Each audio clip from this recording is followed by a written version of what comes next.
बिस्मिल्लाहिर्रहमानिर्रहीम। अल्लाह ताला तीन घरों से सख्त नफ़रत करता है। आज की वीडियो में हम आपको बताएंगे कि कौन से ऐसे घर हैं जिनसे अल्लाह पाक नफ़रत करते हैं और उस घर का एक एक फ़र्द कर्ज़ में डूबा होता है। इस वीडियो को आखिर तक ज़रूर देखिएगा। नाज़रीन, अल्लाह ताला तीन घरों से सख्त नफ़रत करता है। नफ़रत की निगाह से देखता है, गज़ब की निगाह से देखता है। वो तीन बदबख्त घर कौन कौन से हैं जिनको अल्लाह ताला नफ़रत की निगाह से देखता है, जिनसे अल्लाह ताला नफ़रत करता है। पहला घर वो जिस घर में बेटी की आँखों से आंसू निकलते हैं, जिस घर में बेटी जैसी रहमत को जलील किया जाता हो, जिस घर में बेटी जैसी खुदा की रहमत की कदर न की जाती हो, परेशान किया जाता हो, जिस घर में बेटी को जलील वक़ार किया जाता हो, उस घर में रहने वाले को अल्लाह ताला गज़ब की निगाह से देखता है। ए अल्लाह के बंदो, बेटी का दिल कभी न तोड़ना। जब बेटी रोती है तो बेटी के आंसुओं के बदले अल्लाह ताला घर से रहमत उठा लेता है। घर में रहमत हमेशा के लिए ख़त्म हो जाती है, बरकत हमेशा के लिए ख़त्म हो जाती है। जब बेटी शादी करके बाप के घर से रुखसत होती है तो वो जाते जाते तीन चीज़ें भी लेके जाती है।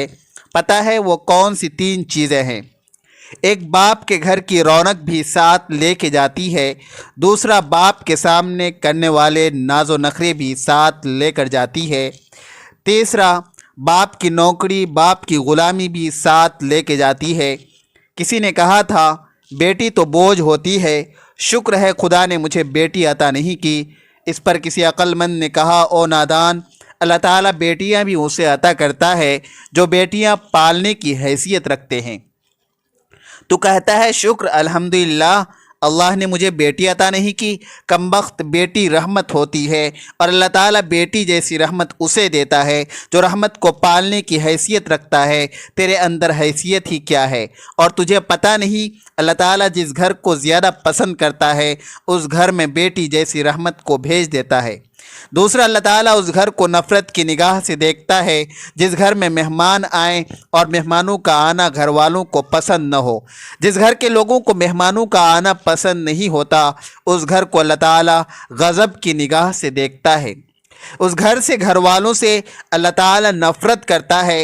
हज़रत सैयदना अली रज़ी अल्लाह ताला अन्हु ने फरमाया, ए लोगो, तीन रहमतें ऐसी हैं जो इंसान कबूल नहीं करता। अगर इंसान खुदा ताला की इन तीन रहमतों को खुशी से कबूल कर ले तो गनी हो जाए। तीन रहमतों को अगर इंसान खुशी से कबूल कर ले, वो तीन रहमतें कौन कौन सी हैं? पहली रहमत बेटी का आना। बेटी का आना अगर इंसान खुशी से कबूल कर ले, माला माल हो जाए, गनी हो जाए, बादशाह बन जाए। दूसरा, घर में मेहमान का आना। मेहमान कोई भी हो, मेहमान का आना भी खुदा ताला की रहमतों में से एक बहुत बड़ी रहमत है। जो बंदा इस रहमत को कबूल करता है वो जल्द माला माल बन जाता है। तीसरा, बीमारी का आना। बीमारी भी जब इंसान के अंदर आती है तो गुनाह झड़ते हैं। ये भी अल्लाह ताला की रहमतों में से एक रहमत है। ये तीन रहमतें ऐसी हैं जिसको इंसान खुशी से कबूल नहीं करते, और जो इन तीन रहमतों को खुशी से कबूल करते हैं वो माला माल बन जाते हैं। हज़रत सैयदना इब्राहीम अलैहिस्सलातु वस्सलाम की आदत मुबारका थी कि आपके घर जब तक मेहमान न आता आप खाना नहीं खाते थे। एक दिन मेहमान न आया, आपने खाना नहीं खाया। दूसरे दिन भी ना आया, तीसरे दिन भी ना आए। हज़रत सैयदना इब्राहीम अलैहिस्सलातु वस्सलाम 3 दिन भूखे रहे। 3 दिन मेहमान न आया, आपने खाना खाने को हाथ नहीं लगाया। घर से बाहर निकले, सोचा जाऊं मेहमान को ढूंढूं, मेहमान नहीं आया। भूख तड़पा रही है, घर से बाहर निकले, पूछा गया कहाँ जा रहे हैं? बोले मेहमान को तलाश करने जा रहे हैं। रास्ते में जाते जाते एक शख्स मिला। आप अलैहिस्सलाम ने उससे पूछा, तुमने खाना है? उसने कहा जी खाना है, मुझे भूख लगी है। आप अलैहिस्सलाम ने कहा आओ फिर जल्दी मेरे साथ। दस्तरखान बिछाया, दस्तरखान पर उसको बिठाया, खुद बिस्मिल्लाह पढ़कर खाना खाने लगे। उस मेहमान ने बग़ैर बिस्मिल्लाह के खाना शुरू कर दिया। आप अलैहिस्सलाम ने फरमाया तुमने बिस्मिल्लाह क्यों नहीं पढ़ी? उसने कहा जी मैं तो आतिश परस्त हूँ, मैं मुसलमान थोड़ी हूँ, मेरा बिस्मिल्लाह के साथ क्या लेना देना। بسم اللہ کے ساتھ کیا تعلق میرا؟ آپ علیہ السلام نے فرمایا اگر تو آتش پرست ہے تو پھر اٹھ کے چلا جا، میں تجھے کھانا نہیں کھلا سکتا۔ وہ آتش پرست وہاں سے اٹھ کے چلا گیا۔ تھوڑی دیر کے بعد اللہ کے نبی حضرت ابراہیم علیہ السلام نے دونوں ہاتھ اٹھائے، عرض کی کہ اے کل کائنات کے مالک، کوئی مہمان بھیج دیں، 3 دن کا بھوکا ہوں۔ اللہ تعالیٰ نے فرمایا اے ابراہیم، میں نے مہمان تو بھیجا تھا، تو نے میرے مہمان کی قدر ہی نہیں کی۔ میں نے ایک خاص مہمان بھیجا تھا، تو نے میرے مہمان کی قدر ہی نہیں کی۔ آپ علیہ السلام فرمانے لگے کہ مالک، وہ تو آتش پرست تھا، وہ تو آگ کی پوجا کرنے والا تھا، اس نے بسم اللہ ہی نہیں پڑھی، میں اس کو کھانا کیسے کھلاتا؟ اللہ نے فرمایا اے ابراہیم، اے میرے خلیل، وہ آتش پرست تھا، آگ کی پوجا کیا کرتا تھا، اس کا سارا خاندان آگ کی پوجا کرتا ہے، اس کے بچے بھی آگ کی پوجا کرتے ہیں، آگ کو خدا مانتے۔ تو نے اسے 1 دن کا کھانا دینا گوارا نہیں کیا، 1 ٹائم کی روٹی دینا گوارا نہیں کی۔ دیکھ تو صحیح میں کتنا کریم ہوں، 80 سال سے اسے کھلا بھی رہا ہوں، اسے پلا بھی رہا ہوں۔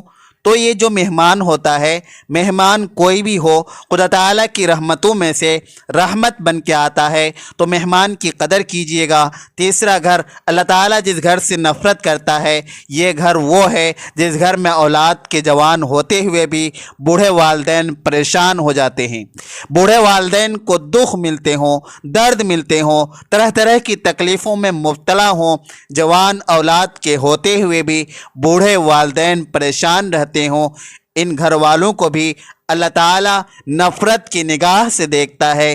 اللہ تعالیٰ ایسے گھر سے نفرت کرتا ہے۔ تو یہ 3 گھر ایسے ہیں جن کو اللہ تعالیٰ غضب کی نگاہ سے دیکھتا ہے۔ گھر میں مہمان آ جائے، ان کی مہمان نوازی کرو، کیونکہ مہمان اللہ تعالیٰ کی رحمتوں میں سے ایک ہے۔ گھر میں بیٹی آ جائے، بیٹی پیدا ہو جائے تو خوشیاں منایا کرو، بیٹی بھی اللہ تعالیٰ کی رحمتوں میں سے ایک رحمت ہے۔ بیٹی باپ کو امیر بنانے کے لیے آتی ہے۔ گھر میں بوڑھے والدین کو پریشان نہ رکھا کرو، بوڑھے والدین کو تنگ نہ کیا کرو، ذلیل نہ کیا کرو۔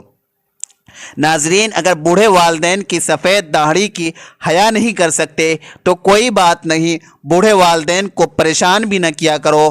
اللہ پاک سے دعا ہے کہ اللہ تعالی ہمیں بیٹیوں کی قدر کرنے کی توفیق عطا فرمائے، بوڑھے والدین کی خدمت کرنے کی توفیق عطا فرمائے، اور مہمان نوازی کرنے کی توفیق عطا فرمائے۔